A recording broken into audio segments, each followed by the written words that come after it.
பேசிக் probability question bank series பார்த்துட்டு இருக்கோம். அதுல இப்போ ஒரு சம் பார்க்கலாம். இந்த சம் பாருங்க.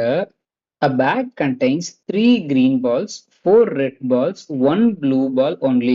Matt takes a ball from the bag at random.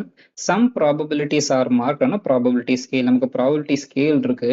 probability எப்பயுமே 0 to 1 அதான் இருக்கும். 0ன்றது லோயர் லிமிட், 1ன்றது அப்பர் லிமிட்.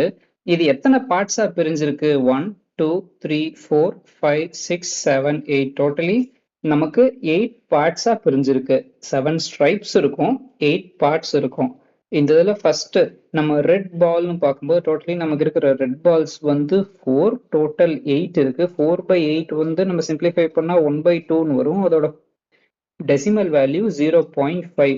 இதை நம்ம கொஸ்டின்ல டயக்ராம்ல மார்க் பண்ணணும்னா 0.5 வந்து இந்த இடத்துல தான் வரும். நெக்ஸ்ட் கொஸ்டின் நம்ம பார்ப்போம். Matt does not take a blue ball. First blue பாலோட ஃபிராக்ஷன் வந்து ஒரு ப்ளூ பால் தான் இருக்கு, டோட்டல் 8. நமக்கு ப்ளூ பால் எடுத்தா 1 தான் வரும். நாட் அ ப்ளூ பால் அப்படின்றப்ப இதை தவிர மிச்சம் எல்லாமே வரும். நமக்கு ஃபிராக்ஷன் 7/8ன்னு வரும். அதாவது இப்போ நம்ம அந்த டயக்ராம்ல மார்க் பண்ணோம்னா 7th பிளேஸ் 7/8, இதுதான் 7/8. இப்படிதான் இந்த இதை நம்ம மார்க் பண்ணணும்.